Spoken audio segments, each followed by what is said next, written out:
জাতিসংঘ সাধারণ পরিষদের অধিবেশনে আজ প্রধান উপদেষ্টার ভাষণ। গুরুত্ব পাবে নির্বাচন, সংস্কার ও বিচারের ইস্যু।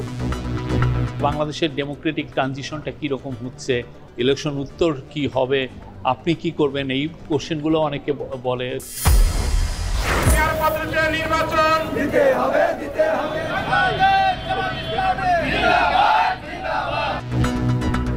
রাজধানী ও বিভাগীয় শহরের পর আজ জেলা উপজেলায় জামায়াতের বিক্ষোভ।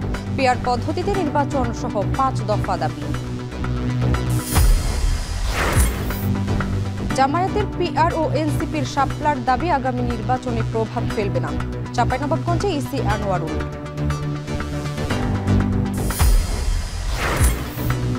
ঘনবসতিপূর্ণ ঢাকার রাস্তায় সিঙ্কহোলের ঝুঁকি। প্রকৌশলী ঠিকাদারের অনিয়ম ও অবহেলা রোধে নজরদারির তাগিদ।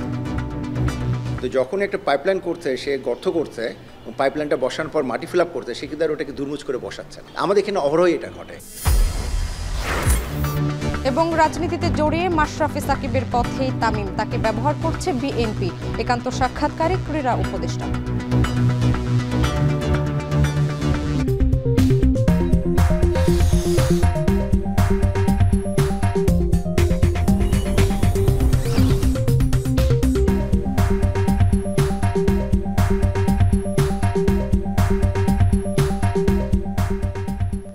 স্বাগত জানাচ্ছি এখন ঢাকায়। পুরো আয়োজনে আপনাদের সঙ্গে থাকবো আমি শামীমা শাম্মী। শুরুতেই জাতিসংঘের সাধারণ পরিষদের 80তম অধিবেশনের খবর। জাতিসংঘ সাধারণ পরিষদ অধিবেশনে আজ ভাষণ দেবেন প্রধান উপদেষ্টা ডক্টর মোহাম্মদ ইউনূস। থাকবেন দেশের 3টি প্রধান রাজনৈতিক দলের 6 শীর্ষ নেতা। ভাষণে আগামী নির্বাচনের মাধ্যমে ক্ষমতা হস্তান্তর, গত 14 মাসে সরকারের নানা উদ্যোগ, সংস্কার আর গণহত্যার দায়ী আওয়ামী লীগের বিচারের বিষয়টি বেশি গুরুত্ব পাবে। এছাড়া বাংলায় দেয়া ভাষণে রোহিঙ্গা ইস্যু ও 3-0 বিষয়টিও বিশ্ব নেতাদের সামনে তুলে ধরবেন ডক্টর ইউনূস। নিউ ইয়র্ক থেকে মাহমুদ রাকিবের প্রতিবেদন। ভোট গ্রহণের সুনির্দিষ্ট সময় নির্ধারণ, নির্বাচন পদ্ধতি, বিভিন্ন বিভাগের সংস্কার আর গণহত্যাকারীদের দ্রুত বিচার করা নিয়ে দেশের রাজনৈতিক অবস্থা অনেকটাই উত্তপ্ত। নির্বাচন ঘোষিত সময়ে হবে কিনা তা নিয়েও দেশের মানুষের মধ্যে রয়েছে নানা শঙ্কা। এমনকি দীর্ঘ সময়ের মিত্র রাজনৈতিক দলগুলোর মধ্যেও ক্ষমতার মোহে তৈরি হয়েছে দূরত্ব। দেশের রাজনীতির যখন এমন লেজে গোবরে অবস্থা, তখন বিএনপি, জামায়াত আর এনসিপির 6 শীর্ষ নেতাকে সাথে নিয়ে জাতিসংঘের অধিবেশনে রয়েছেন প্রধান উপদেষ্টা নোবেলজয়ী ডক্টর মোহাম্মদ ইউনূস। অধিবেশনে মূল আয়োজন ছাড়াও এখন পর্যন্ত প্রায় 20টি দেশের রাষ্ট্রপ্রধান ও বিভিন্ন আন্তর্জাতিক, সামাজিক ও অর্থনৈতিক সংস্থা প্রধানদের সাথে দ্বিপাক্ষিক ও সৌজন্য সাক্ষাতের পাশাপাশি বিভিন্ন সাইডলাইন ও হাই লেভেল আলোচনায় অংশ নিয়েছেন সরকার প্রধান ডক্টর ইউনূস, তার উপদেষ্টা পরিষদ ও সফর সঙ্গী রাজনৈতিক নেতারা। শুক্রবার জাতিসংঘ মঞ্চে বিশ্ব নেতাদের উদ্দেশ্যে ভাষণ দেবেন বাংলাদেশের সরকার প্রধান। বাংলা দেয়া ভাষণে তুলে ধরবেন তার সরকারের নেয়া উদ্যোগ ও আগামীর কর্ম পরিকল্পনা। এবারই প্রথম দেশের রাষ্ট্রপ্রধান ছাড়াও ভাষণের সময় জাতিসংঘ সদর দফতরের হলরুমে থাকার কথা রয়েছে বিএনপি, জামায়াত ও এনসিপির 6 শীর্ষ রাজনৈতিক নেতার। প্রধান উপদেষ্টার ভাষণে অন্তর্বর্তী সরকার দায়িত্ব নেবার পর গত 14 মাসের নানা চ্যালেঞ্জ, ষড়যন্ত্র মোকাবেলার গল্প ও তা সমাধানের অভিজ্ঞতা তুলে ধরবেন ডক্টর মোহাম্মদ ইউনূস। বিশ্ব নেতাদের শোনাবেন দেশের কোন খাতে কতটুকু সংস্কার হয়েছে তাও। তাসনিম যারা এই ইউথ লেড এই প্রোগ্রামে এসছেন, তারা এটাই আছেন। আমরা আশা করছি যে আমাদের যারা 6 জন লিডার এসছেন, চিফ অ্যাডভাইজার ইউএন জেনারেল সেশনে তার স্পিচ অ্যাড্রেসটা ডেলিভার করবেন, তো সেইখানে ওনারা থাকবেন আর কি। প্রধান উপদেষ্টার ভাষণে সবচেয়ে গুরুত্ব পাওয়ার কথা রয়েছে আগামী বছরের নির্বাচনের মাধ্যমে বাংলাদেশ কিভাবে গণতান্ত্রিক প্রক্রিয়ায় ফিরবে সে বিষয়টি। তার ভাষণে উঠে আসবে ফেব্রুয়ারিতে কিভাবে সুষ্ঠু, অবাধ ও অংশগ্রহণমূলক একটি নির্বাচন হবে সে বিষয়টিও। অ্যানাউন্সমেন্টে উনি যেহেতু দিয়েছেন যে ইলেকশন ফেব্রুয়ারিতে হবে, তো ন্যাচারালি আমাদের যারা বন্ধু দেশগুলো, সে ইতালি বলেন আর নেদারল্যান্ডই বলেন, তারা এটা জানতে চায় যে বাংলাদেশের ডেমোক্রেটিক ট্রানজিশনটা কীরকম হচ্ছে, ইলেকশন উত্তর কি হবে, আপনি কি করবেন, এই কোশ্চেনগুলো অনেকে বলে। সবার তো যেহেতু উনি সবার মানে একজন প্রিয় মানুষ, তো সবাই তো জিজ্ঞেস করেন আপনি কি ইলেকশনের পরে থাকবেন নাকি কি কোনো রোলে থাকবেন না।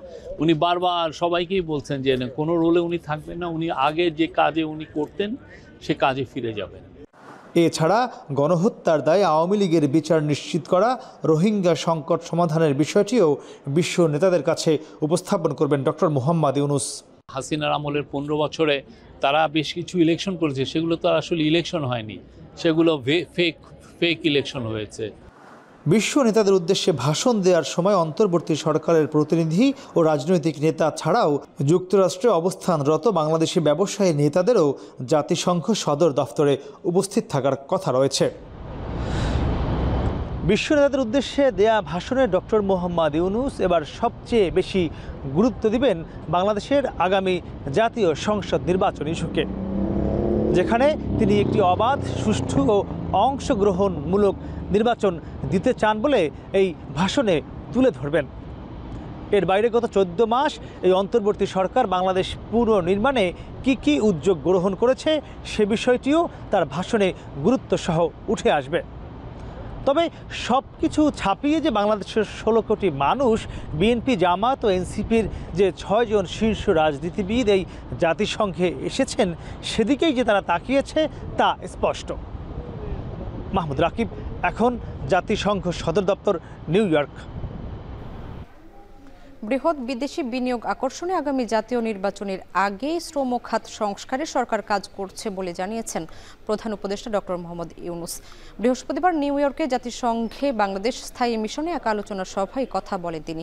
অনুষ্ঠানে বিএনপি মহাসচিব মির্জা ফখরুল ইসলাম আলমগীর বলেন, ভবিষ্যতের যে কোনো সরকারকে এই খাতের টেকসই উন্নয়ন নিশ্চিত করতে হবে।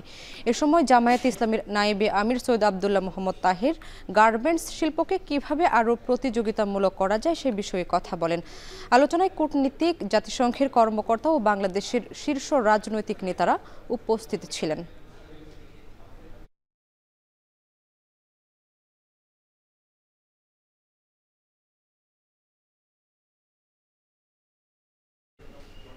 ক্রমবর্ধমান শ্রমবাজারে চাহিদা মেটাতে বাংলাদেশ থেকে দক্ষ ও অদক্ষ কর্মী নিয়োগে আগ্রহের কথা জানিয়েছেন আলবেনিয়ার প্রেসিডেন্ট বাজরাম বেগাজ। বৃহস্পতিবার নিউ ইয়র্কে জাতিসংঘ সাধারণ পরিষদের ৮০তম অধিবেশনে প্রধান উপদেষ্টা মোহাম্মদ ইউনূসের সঙ্গে বৈঠকে আগ্রহের কথা জানান তিনি। প্রেসিডেন্ট বেগাস বলেন, আমাদের দেশে শ্রমিকের প্রয়োজন এবং ইতোমধ্যে বেশ কয়েকটি আলবেনীয় কোম্পানি বাংলাদেশ থেকে শ্রমিক নেয়ার আবেদন করেছে। তিনি দ্বিপাক্ষিক সহযোগিতা, পর্যটন সহ অন্যান্য খাতে বাড়ানোর সম্ভাবনার কথাও উল্লেখ করেন। বিশেষ করে আলবেনিয়ার দক্ষিণ উপকূলকে বাংলাদেশের পর্যটকদের জন্য আকর্ষণীয় গন্তব্য হিসেবে তুলে ধরেন। প্রধান উপদেষ্টা ইউনূস এই উদ্যোগকে স্বাগত জানিয়ে বলেন, বাংলাদেশের যুব সমাজ ও কর্মক্ষম জনশক্তি আলবেনিয়ার অর্থনৈতিক প্রবৃদ্ধিকে ভূমিকা রাখতে সক্ষম।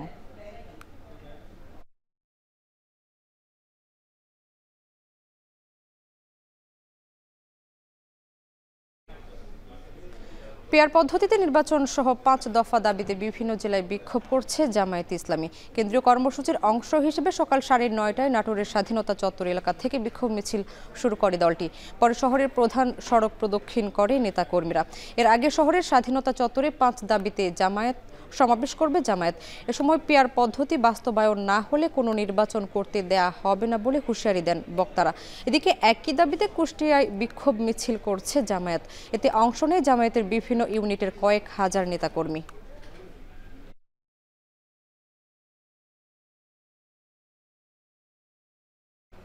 অতীতের নির্বাচনে যে কর্মকর্তারা অবৈধ কার্যক্রমে জড়িত ছিলেন, আগামী নির্বাচনে তাদের কোনো দায়িত্ব দেওয়া হবে না বলে জানিয়েছেন ইসি আনোয়ারুল ইসলাম সরকার। এছাড়া জামায়াতের পিআর ও এনসিপির প্রতীক জটিলতা নির্বাচনে প্রভাব ফেলবে না বলেও জানান তিনি। সকালে চাঁপাইনবাবগঞ্জের সাটু হলে নির্বাচন নিয়ে কর্মশালায় এই কথা বলেন তিনি। যারা অতীতের নির্বাচনের সাথে, অবৈধ কাজের সাথে সংশ্লিষ্ট ছিলেন, তাদেরকে আমরা নির্বাচনী দায়িত্ব থেকে দূরে রাখব, তাদেরকে নির্বাচনী দায়িত্ব পালন করতে দিব না। পিআর পদ্ধতি এবং একটি দলের প্রতীক বরাদ্দ বিষয়ক প্রশ্ন, এগুলো নির্বাচনের ক্ষেত্রে কোনো সমস্যার সৃষ্টি করবে না। ঘনবসতিপূর্ণ ঢাকার রাস্তায় অপরিকল্পিত নির্মাণ কাজে বাড়ছে সিঙ্ক হোলের ঝুঁকি। তবে দেশে প্রাকৃতিকভাবে সিঙ্কহোল হওয়ার আশঙ্কা নেই। ঠিকাদারের অনিয়ম ও প্রকৌশলীদের অবহেলা রোধ করা না গেলে ঢাকার রাস্তায় সিঙ্কহোল হওয়ার ঝুঁকি দূর করা সম্ভব বলে মনে করছেন বিশ্লেষকরা। বিস্তারিত আরিফ হোসেনের বিশেষ প্রতিবেদনে। 2019 সালের 13 সেপ্টেম্বর সকালে হুট করে সুন্দরবন হোটেলের সীমানা প্রাচীর ও বীরুত্তম সিআর দত্ত সড়কের একাংশ ভেঙে পড়ে। এ ঘটনায় ক্ষতিগ্রস্ত হয় রাজধানীর সুন্দরবন হোটেল। সিঙ্কহোলের ধরন বিশ্লেষণ করলে ঘটনা একই রকম। তখন সিঙ্কহোলের বিষয়টি বাংলাদেশের মানুষের কাছে অজানা। পরে ধানমন্ডির একটি সড়কে হুট করেই রাস্তা ধসে পড়ে। সে ঘটনায়ও হতাহত হয়নি কেউ। তবে সেই ঘটনার মাধ্যমে বাংলাদেশের মানুষের কাছে পরিচিতি পায় সিঙ্কহোল।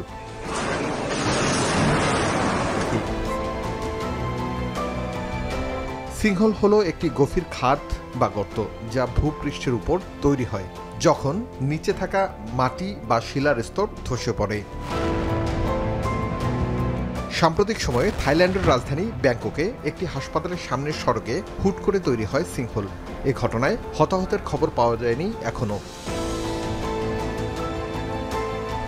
তবে প্রশ্ন, রাজধানী ঢাকার সড়ক নিয়ে যদি এমন ঘটনা বাংলাদেশের রাজধানী ঢাকায় হয় তাহলে হতাহতের সংখ্যা চিন্তা করেই আটকে ওঠে অনেকে। কি বলছে বিশ্লেষকরা? সিঙ্কহোল দুই রকম হয়, একটা হচ্ছে ন্যাচারাল, সাধারণত ডোলোমাইট বা এই ধরনের জিওলজিক ফেনোমেনা হয়, আরেকটা হচ্ছে আমরা আর্টিফিশিয়াল অর্থাৎ ম্যানমেড সিঙ্কহোল। থাইল্যান্ডের যেটা আমার মনে হলো যে ম্যানমেড সিঙ্কহোল, কারণ ওখানে একটা আন্ডারগ্রাউন্ড টানেল করছিল এবং সাধারণত এই ধরনের আন্ডারগ্রাউন্ড টানেল করলে আশেপাশে যদি কোনো পানির ফ্লো থাকে তার আগে যেটা করা হয় যে আশেপাশে মাটির মধ্যে সিমেন্ট ঢুকিয়ে দিয়ে এই সিমেন্ট ইনজেক্ট করে ওটাকে গ্রাউটিং করে দেওয়া হয় যাতে টানেলটা স্মুথলি সামনে আগাতে পারে। এখানে আমার যেটা ধারণা যে একটা সাধারণত টানেলগুলো 11 মিটার হয়, আন্ডারগ্রাউন্ড টানেলগুলো, তো 11 মিটার বা 10 মিটার টানেল সাইজ যখন এগিয়ে যায় ওখানে যদি মাটি খারাপ থাকে এবং পানির যদি ওখানে উৎস থাকে তখন যদি কোনোভাবে এটাকে শক্ত না করে আগে তখন কিন্তু এই ধরনের ঘটনা ঘটতেই পারে। কারণ অতীতে আমরা দেখি নেই যে বাংলাদেশেও সিঙ্কহোলের ওরকম হিস্ট্রি, মানে ন্যাচারাল সিঙ্কহোলের হিস্ট্রি নেই, থাইল্যান্ডেও আমি খুঁটে শুনি নেই। সরকারি প্রকৌশলীদের নজরদারি ও ঠিকাদারদের দুর্নীতি কমানো গেলে বাংলাদেশে এই ধরনের ঘটনা রোধ করা সম্ভব বলে মনে করেন বুয়েটের এই প্রকৌশলী। বাংলাদেশের যেটা হচ্ছে আমাদের যে অর্থনৈতিক অবস্থা এবং আমাদের যে কন্ট্রাক্টরদের যে কালচার, দেখা যায় কোনো এই ধরনের যদি পাইপলাইন লে করে বা কোনো যদি গ্যাস লাইন মাটির আন্ডারগ্রাউন্ডের লেআউট করা হয়, দেখা যায় অরিজিনাল মাটি তো শক্ত থাকে, ঢাকার অরিজিনাল মাটি কিন্তু খুবই শক্ত, কিন্তু যখন একটা পাইপলাইন করছে সে গর্ত করছে এবং পাইপলাইনটা বসানোর পর মাটি ফিল আপ করছে সে কিন্তু আর ওটাকে দুর্মুজ করে বসাচ্ছে না। জিগাতলার ওইখানে কিন্তু গত বছর এই ধরনের একটা ঘটনা ঘটেছিল। তো ওইটার নিচে কিন্তু যেটা আমরা তখন ছবি দেখে দেখেছিলাম যে ওটা আসলে ন্যাচারালি কোনো সিঙ্কহোল না, ওটা হচ্ছে ম্যানমেড একটা কনস্ট্রাকশন হয়েছিল, সেটা ঠিকমতো দুর্মুজ করেন মাটিটা দেবে। আমাদের এখানে অহরহই এটা ঘটে। নির্মাণ কাজের ত্রুটি রোধ করতে থার্ড পার্টি প্রকৌশলী প্রতিষ্ঠান নিয়োগ দেয়া গেলে এ ধরনের ঘটনা এড়ানো যেতে পারে বলে মন্তব্য বিশেষজ্ঞদের। আরিফ হোসেন, এখন, ঢাকা। এবার চাঁপাইনবাবগঞ্জ, রাজশাহী ও নাটোর থেকে ঢাকাগামী যাত্রীবাহী বাস চলাচল বন্ধ করেছে মালিকপক্ষ। রাত থেকে বাস চলাচল বন্ধ হওয়ায় সড়কে তৈরি হয়েছে চরম ভোগান্তি। এ নিয়ে বিস্তারিত জানাতে রাজশাহীর শিরোইল বাসস্ট্যান্ড এলাকা থেকে যুক্ত হচ্ছেন সহকর্মী মারুফ হাসান। মারুফ, কয়েকদিন আগেও শ্রমিকরা বিভিন্ন দাবিতে বাস চলাচল বন্ধ রেখেছিল, এবারে মালিকপক্ষ বন্ধ রেখেছে, এর কারণ কি আর যাত্রীদের ভোগান্তি কেমন দেখছেন?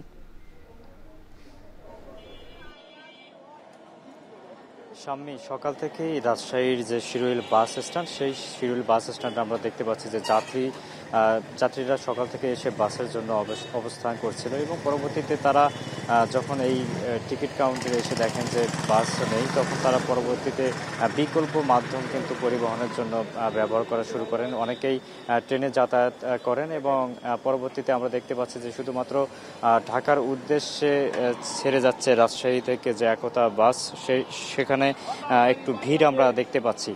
পাশাপাশি এখানে মালিক পক্ষের সঙ্গে যারা শ্রমিক আছেন তাদের সঙ্গে বেশ কয়েক দফা এর আগে বৈঠক হয়েছে। 23 সেপ্টেম্বর মালিক পক্ষ থেকে তাদেরকে যে পারিশ্রমিক বৃদ্ধির যে তাদের দাবি ছিল সেটি কিন্তু মেনেও নিয়েছিল। পরবর্তীতে হঠাৎ করে গতকাল ভোর থেকে মালিক পক্ষ থেকে বাস চলাচল হঠাৎ করে কিন্তু বন্ধ করে দেওয়া হয়। পরবর্তীতে বিশেষ করে যাত্রী যারা আছে সকাল থেকে এসে তারা কিন্তু বড় ধরনের ভোগান্তিতে পড়েন এবং তারা তাদের যে গন্তব্যস্থল ঢাকা সেটি কিন্তু যেতে অনেকটাই বিড়ম্বনার মধ্যে তাদেরকে পড়তে হয়। পরবর্তীতে এখানে যারা শ্রমিক আছেন তাদের সঙ্গে আমরা কথা বলেছি, শ্রমিক নেতাদের সঙ্গে, তারা বলছেন যে মালিকপক্ষ সব আমাদের যৌক্তিক দাবি মেনে নিয়েছিল, কিন্তু একটি দাবি তারা মেনে নেয়নি, যার কারণেই পরবর্তীতে এখানে শ্রমিক যারা আছেন তারা দাবিতে অনড় থাকেন এবং পরবর্তীতে মালিক পক্ষ থেকে জানিয়ে দেওয়া হয় যে আপাতত বাস চলাচল বন্ধ থাকবে। কিছুক্ষণ আগেই এখানে মালিক পক্ষের যে কর্মকর্তা আছেন তার সঙ্গে আমরা কথা বলেছি। তিনি বলছেন যে এই বিষয়টি নিয়ে আমরা খুব দ্রুত একটা সিদ্ধান্তে পৌঁছাবো, যেহেতু আর কয়েকদিন পরেই হিন্দু ধর্মাবলম্বীদের দুর্গা পূজা, সেই উৎসবকে ঘিরে অনেকেই বাসের জন্য অগ্রিম টিকিট কেটেছিল এবং তাদের গন্তব্যস্থলে যাওয়ার জন্য সেটি আসলে এই বাস বন্ধ থাকার কারণে সেটি আর সম্ভব হচ্ছে না, যার কারণে তারা চেষ্টা করছেন যত দ্রুত সময়ের মধ্যে এই বিষয়টাকে সমাধান করা যায়। মালিক পক্ষ এবং শ্রমিক পক্ষের মধ্যে একটি সামঞ্জস্য বিরাজ করবে এমন একটা পরিস্থিতি তারা কিন্তু চেষ্টা চালিয়ে যাচ্ছেন। তবে কখন নাগাদ এই বিষয় নিয়ে তারা চূড়ান্ত সিদ্ধান্ত দেবেন এমনটা কিন্তু কোনো আভাস আমরা এখন পর্যন্ত পাইনি। তবে যত দ্রুত সম্ভব এই বিষয় নিয়ে তারা বৈঠকে বসবেন এবং বৈঠক শেষে আসলে তারা সিদ্ধান্ত জানিয়ে দেবেন যে বাস চলাচল কখন নাগাদ স্বাভাবিক হবে।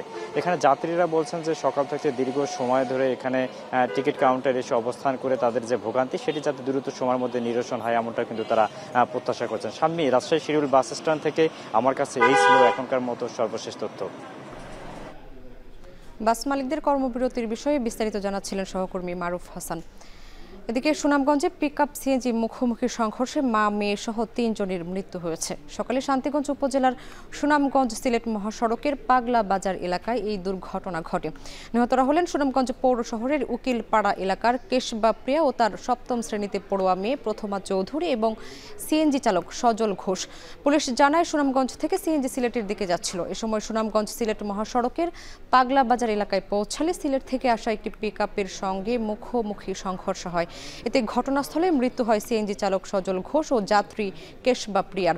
পরে আহত অবস্থায় তার মেয়ে প্রথমা চৌধুরীকে উদ্ধার করে শান্তিগঞ্জ উপজেলা স্বাস্থ্য কমপ্লেক্সে নেওয়া হলে চিকিৎসক তাকে মৃত ঘোষণা করেন। এই ঘটনায় পিকআপের চালককে আটক করেছে পুলিশ।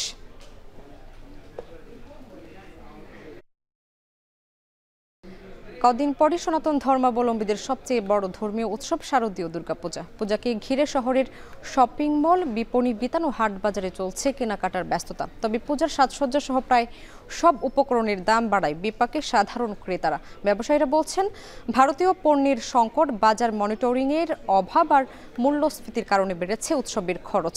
সন্দীপন শুভর প্রতিবেদন, ছবি তুলেছেন সেলিম মিয়া।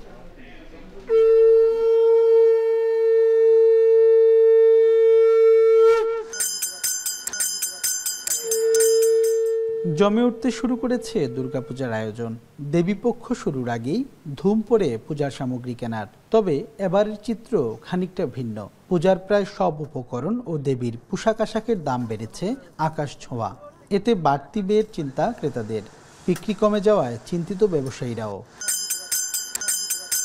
পূজার বিভিন্ন উপকরণ, কাঁসার বাসন, বাদ্যযন্ত্র, প্রতিমার পোশাক সহ সব উপকরণের দাম প্রায় দ্বিগুণ হওয়ায় বিক্রি কমেছে আশঙ্কাজনক হারে। যে জিনিস মানে আগে কই 500-600 টাকা দিল, তো এই জিনিস 800-900 টাকা। শাখা তো বাড়ছেও, আর সবগুলা মানে ফলা দরিয়া বা ওই যে তামা কাঁসা পিতল আছে না, সবগুলো দামে বাড়ছে। শুধু প্রতিমার সাজসজ্জাই নয়, পূজাকে কেন্দ্র করে নারীদের প্রধান আকর্ষণ শাড়ি ও অলংকারের বাজারেও এখন বাড়তি দামের চাপ। ব্যবসায়ীরা বলছেন ভারতীয় কালেকশন কম আসায় সরবরাহ ও চাহিদার ফারাক বেড়েছে। এতে দামও বেড়েছে 1.5 থেকে 2 গুণ পর্যন্ত। এটাই বেশি লাগে, তারপরেও আমরা মনে করেন ইয়ে করিয়া লইরাম আর কি। মাকে এবং বাবাকে নিয়ে আসছি পূজা শপিং করতে এবং তাদের জন্য ভরপুর কেনাকাটা করছি। এবার আসলে ভারতের যে কালেকশনগুলো খুবই কম, আমরা দেশি পণ্য সবচেয়ে বেশি বিক্রি হয়। এলসি মানে কম হতে মাল দাম বাড়ছে। কাস্টমাররা তো মানে লাস্টের দিকে সবাই আসে, এখনো বোঝা যাচ্ছে না, তো যতটুকু পাচ্ছি মানে মোটামুটি ভালোই। পূজা কমিটির নেতাদের অভিযোগ, প্রতিমা নির্মাণ থেকে আলোকসজ্জা প্রতিটি ক্ষেত্রেই ব্যয় বেড়েছে। বাজেট 50% বাড়িয়েও খরচ মেটাতে হিমশিম অবস্থা। গত বছরই আমাদের প্রায় 12 লাখ টাকার মতো আমাদের বাজেট ছিল বা ব্যয় হয়েছে। এই বছর জানি না, আমরা আসলেই একবারে হিমশিম খাচ্ছি। গত বছর যে জিনিসগুলো আমরা যে দামে কিনেছি এবছর বাজারে গিয়ে আমাদের মাথায় হাত, প্রায় অলমোস্ট ডাবল হয়ে গেছে প্রতিটা জিনিসের দাম। বাজারে লাগামহীন মূল্য বৃদ্ধি, প্রশাসনের নজরদারির অভাব আর ভারতীয় পণ্যের সংকট সব মিলিয়ে পূজার বাজারে খানিকটা অস্থিরতা। এই অবস্থায় প্রশাসনের কঠোরভাবে বাজার তদারকির দাবি ক্রেতাদের। সন্দীপন শুভ, এখন সিলেট। ঢাকার বাজারে এখন একদিকে আকাশ ছোঁয়া ইলিশের দাম, অন্যদিকে চাহিদা বেড়েছে ফলের। তবে ক্রেতাদের হিসাব নিকেশ বাড়ছে দুই বাজারই। এবারে মৌসুমি ফলের খবর জানাতে রাজধানীর কারওয়ান বাজার থেকে সরাসরি যুক্ত হচ্ছেন মাহফুজা বৃষ্টি। বৃষ্টি, জানাবেন দুর্গাপূজার আগে ফলের চাহিদা কতটা বেড়েছে আর দরদাম কেমন দেখছেন?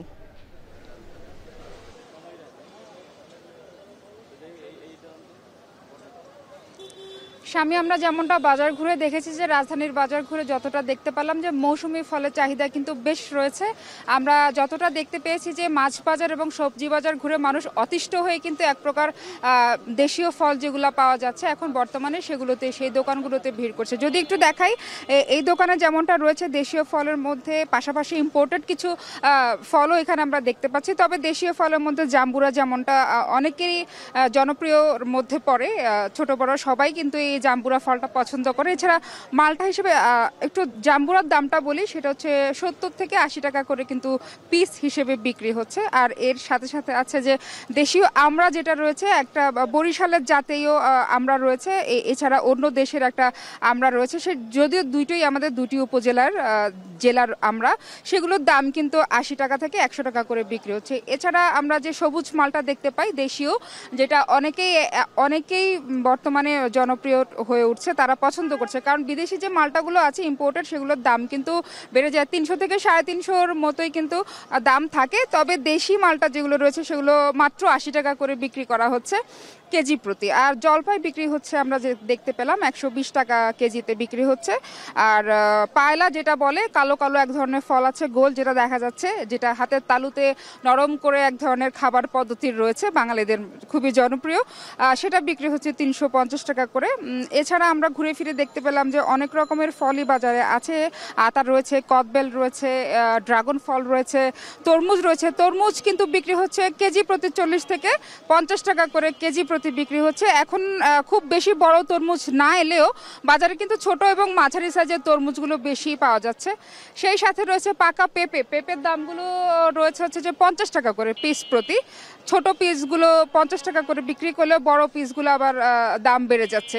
সবকিছু মিলিয়ে আমরা যেমনটা দেখতে পাচ্ছি যে চাহিদা কিন্তু যেমন রয়েছে তেমন সরবরাহ রয়েছে। এবার বাজারে প্রচুর দেশীয় ফলের মানুষ কিন্তু কিনছে। আমরা যতটা দেখতে পাচ্ছি যে বিক্রেতারা কিন্তু আস্তে আস্তে অন্যান্য দোকান ঘুরে ঘুরে এসে ফলের দোকানে এসে তারা দাঁড়ায় এবং এখান থেকে 2 রকম 3 রকমের ফল কিন্তু তারা নিয়ে যাচ্ছে। সবাই বলছে যে অন্যান্য আমিষ এবং পুষ্টির ঘাটতি পূরণে কিন্তু পাশাপাশি এই যে ভিটামিন সি থেকে এ থেকে শুরু করে যত রকমের ভিটামিন পাওয়া যায় ফলের মধ্যে সেটা বেশি থাকে বলেই জানা যায়। এই ছিল আমার কাছে বিস্তারিত। রাজধানীর ফলের বাজারের খবর জানাচ্ছিলেন সহকর্মী মাহফুজা বৃষ্টি। এদিকে পূজার আগে চট্টগ্রামের বাজারে চড়া ইলিশ সহ অন্যান্য মাছের দাম সরবরাহের চেয়ে চাহিদা বাড়ায় দাম বাড়তি বলছেন ব্যবসায়ীরা। 1 কেজি ওজনের ইলিশ বিক্রি হচ্ছে 2200 থেকে 2500 টাকায়। এ নিয়ে আরও জানাতে চট্টগ্রামের কাজীর দেউড়ি বাজার থেকে যুক্ত হচ্ছেন সহকর্মী কাজী মাহফুজ। পূজার আগে মাছের দাম বাড়ায় ব্যবসায়ী ও ক্রেতারা কি বলছেন?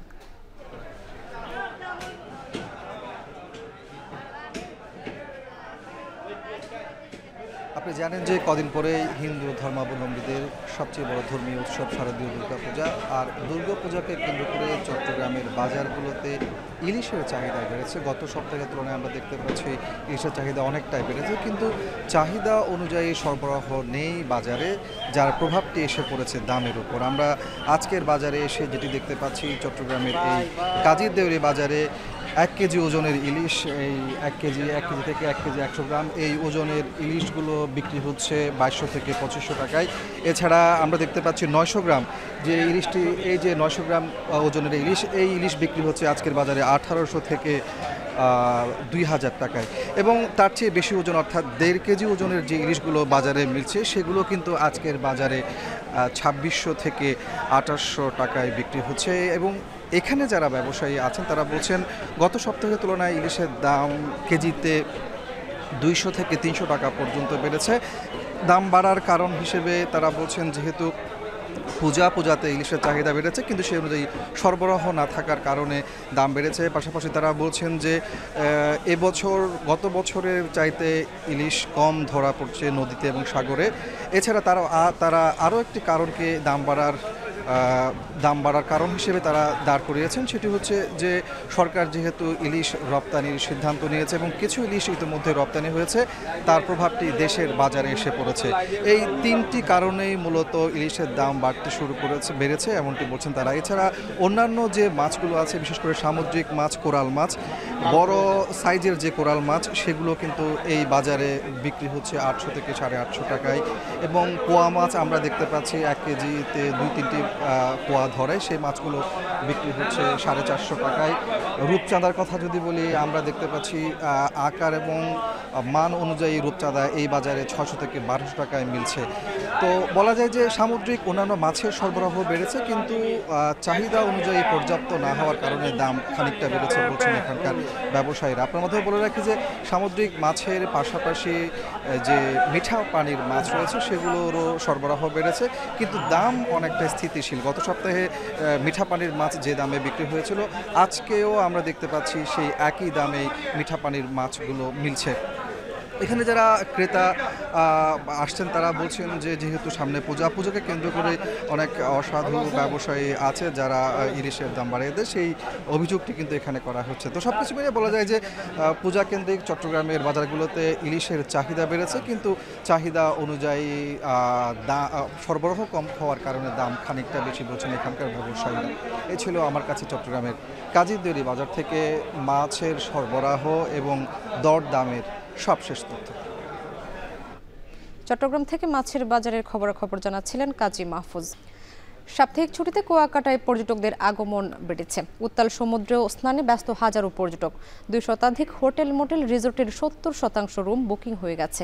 সকল বাণিজ্যিক প্রতিষ্ঠানে বেড়েছে বেচা বিক্রি। এই বিষয়ে বিস্তারিত জানাতে কুয়াকাটা থেকে যুক্ত হচ্ছেন সহকর্মী জসিম পারভেজ। জসিম, জানাবেন কুয়াকাটা সমুদ্র সৈকতে পর্যটকদের উপস্থিতি কেমন দেখছেন?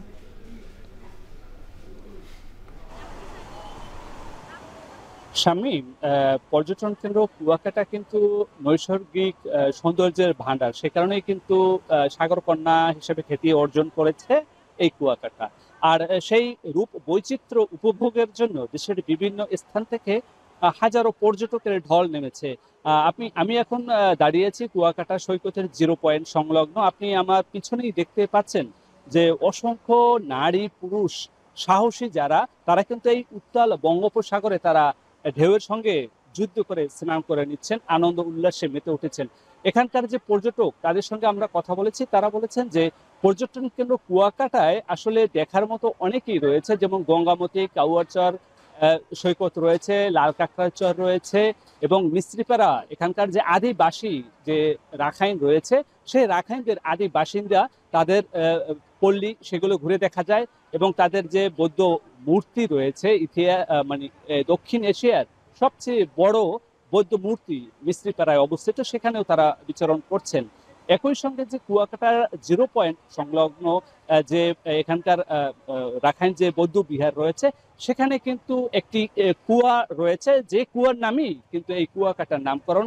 সেই কুয়াও মানুষ পরিদর্শন করছেন এবং একই সঙ্গে যে 250 বছর আগে যে এখানে যে রাখাইনরা আরাকান রাজ্য থেকে এখানে এসেছেন, এসে যে পালতোলা জাহাজে এখানে এসেছেন, সেই পালতোলা জাহাজটিও তারা পরিদর্শন করছেন। একই সঙ্গে এখানকার যে অন্য যে দর্শনীয় স্পট, যেমন লেমপুর চর, লাল কাঁকড়া, সেখানেও লাল কাঁকড়ার বিচরণ রয়েছে, সেখানেও তারা বিচরণ করছেন এবং আন্দারমানিক নদের যে মোহনা, সেই মোহনার নৈসর্গিক রূপ বৈচিত্র্য উপভোগ করছেন পর্যটকরা। এর পাশাপাশি যে এই কুয়াকাটার অপর প্রান্তে যে ট্যাংরাগিরি বন রয়েছে, সেখানেও কিন্তু পর্যটকরা বিচরণ করছে। আপনাকে জানিয়ে রাখি, কেননা সেখানে সুন্দরবনের আদলে সকল গাছালি এবং বন বনানীতে সেখানে বিচরণ করছেন পর্যটকরা। এখান থেকে বিচরণ শেষে তারা আবার কুয়াকাটায় আসেন, এসে এই কুয়াকাটা সৈকতে মনোরম দৃশ্য উপভোগ করেন এবং উত্তাল সমুদ্র এবং এখানে একই স্থানে দাঁড়িয়ে সূর্যোদয় সূর্য অস্ত দুইটির মনোরম দৃশ্য এখানে একই স্থানে দাঁড়িয়ে দেখা যায়। সে কারণেই কিন্তু এখানে পর্যটকরা ছুটে আসছেন। আর একটু জানিয়ে রাখি আপনাকে যে এখন কিন্তু যেহেতু এখানে কোনো পদ্মা সেতু হওয়ার পর থেকেই এখানে পর্যটকের ঢল নেমেছে। সেই পর্যটকের যখন পর্যটন মৌসুম আসে তখন কিন্তু পর্যটকদের ঢল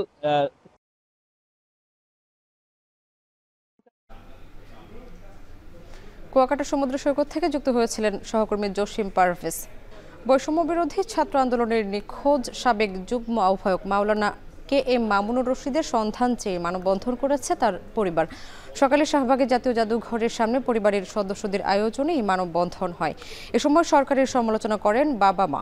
স্ত্রী খাদিজাতুল কুবরা স্বামীকে সুস্থভাবে ফিরিয়ে দেওয়ার দাবি জানিয়ে বলেন, প্রশাসনের কাছে বিভিন্ন তথ্য উপাত্ত দেখানো হয়েছে, তবে এখনও কোনো সদুত্তর দেয়নি তারা। স্বাধীন দেশে কেন আবার কাউকে নিখোঁজ হতে হবে সে প্রশ্ন তোলেন তিনি। মামুনুর রশিদ 3 দিনের বেশি সময় ধরে নিখোঁজ আছেন।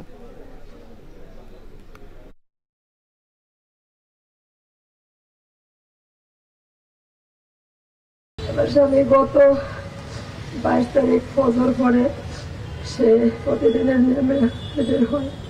এতটুকু আমি জানি সে হাঁটতে বেরোয়, নাম্বারও বন্ধ। তখন থেকে আমি তাকে খুঁজি।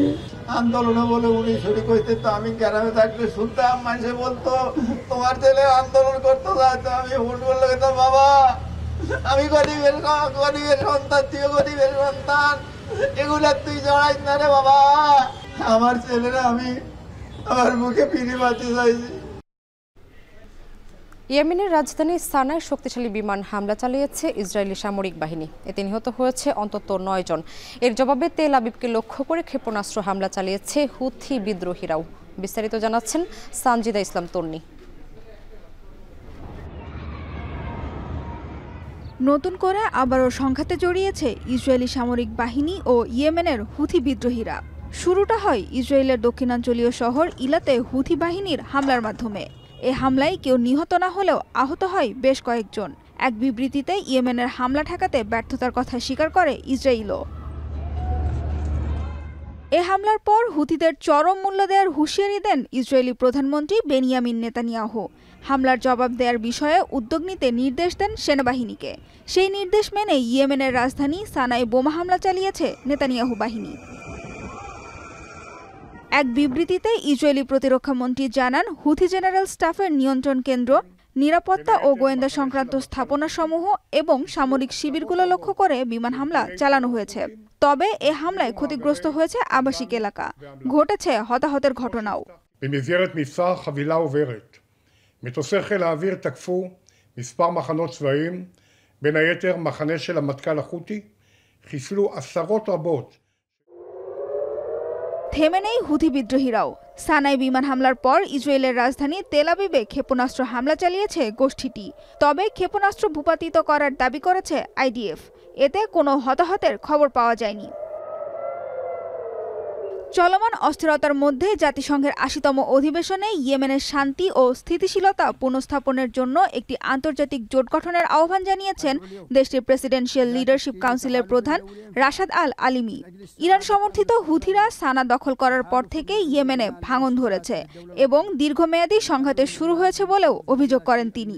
ইলা তাশকিল তাহালুফ দওলিয়্যিন ফাআল من أجل استعادة أمن واستقرار اليمن، تحالف يعيد بناء المؤسسات للدولة الوطنية ويحرر البلاد من قبض الميليشيات والجماعات. এদিকে লেবাননের রাজধানী বৈরুতে প্রয়াত হেজবুল্লাহ নেতা সৈয়দ হাসান নাসরাল্লাহর মৃত্যুবার্ষিকীর আগেই তার প্রতি শ্রদ্ধা জানিয়েছে হেজবুল্লাহ সমর্থকরা। গেল বছরের 27 সেপ্টেম্বর ইসরায়েলের শক্তিশালী বিমান হামলায় নিহত হন নাসরাল্লাহ। সানজিদা ইসলাম তন্নি, এখন বিশ্ব। এবার খেলার খবর। রাজনীতিতে জড়িয়ে সাকিব মাশরাফির পথে এগোচ্ছেন তামিম ইকবাল। বিএনপিও তামিমকে ব্যবহার করছে। এখন টেলিভিশনকে দেয়া একান্ত সাক্ষাৎকারে জানিয়েছেন ক্রীড়া উপদেষ্টা আসিফ মাহমুদ সজীব ভুঁইয়া। আসন্ন বিসিবি নির্বাচনে বুলবুলকেই এগিয়ে রাখছেন তিনি। তবে সরকারি হস্তক্ষেপের কথা বলে আইসিসির নিষেধাজ্ঞার ভয় দেখানোর বিষয়টিকে উড়িয়ে দিয়েছেন ক্রীড়া উপদেষ্টা। 2 পর্বের সাক্ষাৎকারের প্রথম পর্ব দেখুন আরিফুল ইসলাম সাহাবের প্রতিবেদনে। শ্রীলঙ্কান কিংবদন্তি সনাত জয়াসুরিয়া একসময় রাজনীতির সঙ্গে ওতপ্রোতভাবে জড়িত ছিলেন। পরবর্তীতে সেই ভুল তার ভেঙেছে। বাংলাদেশের দুই ক্রিকেট কিংবদন্তি মাশরাফি সাকিবদের ভুল ভেঙেছে কিনা সেই উত্তর অজানা, তবে তাদের পরিণতি দৃশ্যমান। রাজনীতিতে জড়িয়ে নায়ক থেকে ভিলেনে পরিণত হয়েছেন তারা।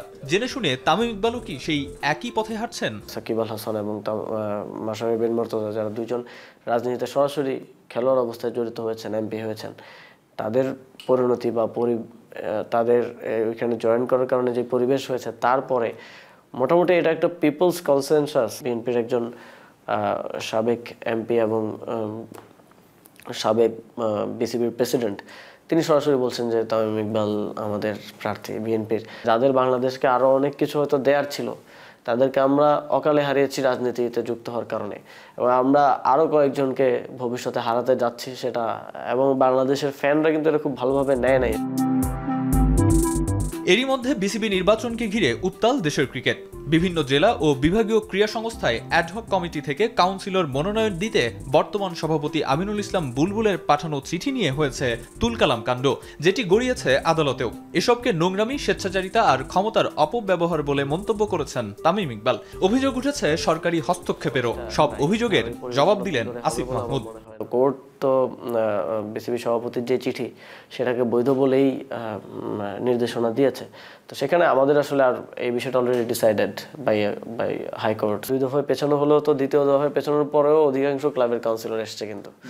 তো যারা অভিযোগ করছেন তারাও তো ওই পেছানোর টাইমটাকে কাজে লাগিয়েছেন এবং কাউন্সিলর পাঠিয়েছেন। হস্তক্ষেপটা কোথায় এটা তো বলতে হবে। আপনি যদি আমার রুটিন কার্যক্রমকে হস্তক্ষেপ বলেন, আমার একজন আন্ডার কমান্ড, তার সাথে আমি কিংবা আমার সেক্রেটারি, মন্ত্রণালয়ের সেক্রেটারি বা মন্ত্রণালয়ের আরও কোনো ঊর্ধ্বতন কর্মকর্তা, সে যোগাযোগ করতে পারবে না, এটা কোন কনস্টিটিউশনে লেখা আছে? এরকম হাস্যকর অভিযোগ আসলে জনসম্মুখে নিয়ে আসে নিজেদেরকেও হাসির পাত্রে পরিণত করা উচিত না। নিয়মতান্ত্রিক ভাবে যদি আপনার মনে হয় যে ওকে নির্বাচনটা সুষ্ঠু হয় নাই বা হচ্ছে না, আপনি কোর্টে আপনারা গেছেন, আপনি আইসিসির কাছে যেতে পারেন। সব এখন তো দেশে তো আইনের শাসন আছে, আর কিন্তু আপনি বলতেছেন আমি দখল করব, আমি ঘেরাও দেব।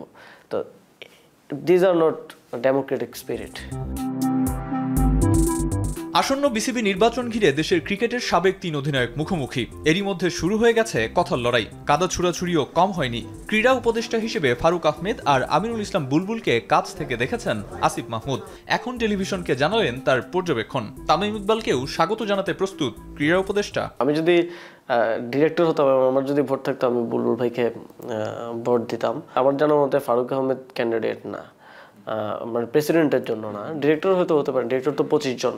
প্রেসিডেন্টের যে 2 জন ক্যান্ডিডেট এখন পর্যন্ত ক্যান্ডিডেটশিপ ঘোষণা করেছেন, আমিনুল ইসলাম বুলবুল ভাই এবং তামিম ইকবাল, আমার মনে হয় যে 2 জনের যে কেউ যদি জিতে আসেন, আমি মনে করবো যে এটা আমার জন্য একটা উইন। স্পোর্টসের মানুষজনের কাছেই থাকছে। নির্বাচন ছাড়াও বিভিন্ন সময়ে দেশের ক্রিকেট বোর্ডে ক্রীড়া মন্ত্রণালয়ের হস্তক্ষেপ নিয়ে বিস্তর সমালোচনা আছে। আবার সরকারি হস্তক্ষেপের কারণে আইসিসির নিষেধাজ্ঞার ঝুঁকিও আছে। এসব প্রশ্নের উত্তর দিয়েছেন যুব ও ক্রীড়া উপদেষ্টা। আমরা তো 1 বছর ধরে কাজ করতেছি, আমাদেরও তো কমিউনিকেশন আছে with ICC and Asian cricket council সবার সাথে। তো আমাদের মনে হচ্ছে যে এটা অনেকটা আসলে জুজুর ভয়ে দেখিয়ে রাখা হয় সবসময়, যে যারা ওই জিনিসগুলো কন্ট্রোল করে তারা এক ধরনের সবাইকে দূরে রাখার জন্য যে আইসিসি নিষেধাজ্ঞা দিবে এই করবে। যখন আমরা প্রথম আসলাম তখন আপনারা জানেন যে বিসিবির প্রেসিডেন্ট, তখনকার প্রেসিডেন্ট পলাতক, তখনও বলা হচ্ছিল যে প্রেসিডেন্টকে সরিয়ে দিলে আইসিসির নিষেধাজ্ঞা আসতে পারে। আসলে এখানে আপনি যদি প্রপারলি কমিউনিকেট করতে পারেন যে why you are doing that, এবং এটা যদি তার গাইডলাইনের মধ্যে থাকে, তাহলে শুধু নিষেধাজ্ঞা দেওয়ার তো কোনো কারণ নেই। রাজনীতি, নির্বাচন, ক্ষমতা প্রসঙ্গগুলো আসলেই অনিয়ম কিংবা বিতর্ক চিরন্তন। তবে নতুন বাংলাদেশের স্বপ্নে আলোচনা, অংশগ্রহণ আর সুপরিকল্পনায় কেটে যাক সকল প্রতিবন্ধকতা, যেখানে গুরুত্বপূর্ণ ভূমিকা পালন করবে ক্রীড়াঙ্গন। আরিফুল ইসলাম সাহাব, এখন, ঢাকা। শেষ করছে এখন ঢাকা, তবে তার আগে শিরোনামগুলো আরও একবার।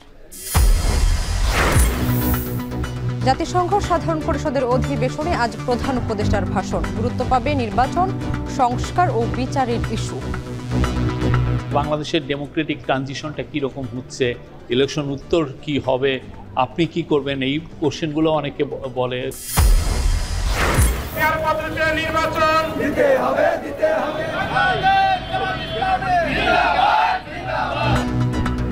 রাজধানী ও বিভাগীয় শহরের পর আজ জেলা উপজেলায় জামায়াতের বিক্ষোভ। পিআর পদ্ধতিতে নির্বাচন সহ 5 দফা দাবি। জামায়াতের পিআর ও এনসিপির শাপলার দাবি আগামী নির্বাচনে প্রভাব ফেলবে না। চাঁপাইনবাবগঞ্জে ইসি আনোয়ারুল।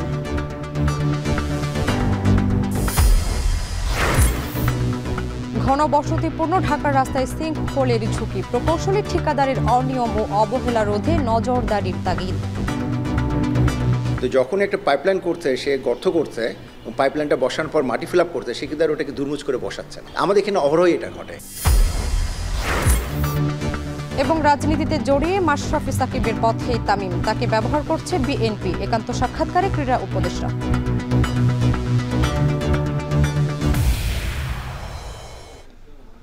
এই ছিল এখন ঢাকায়। এখন টেলিভিশন ওয়েবসাইটে দেখতে ভিজিট করুন www.এখন.tv। এছাড়া ফেসবুকে দেখুন facebook.com/tv.এখন এবং ইউটিউবে এখন টেলিভিশন দেখতে ভিজিট করুন youtube.com/c/এখন tv।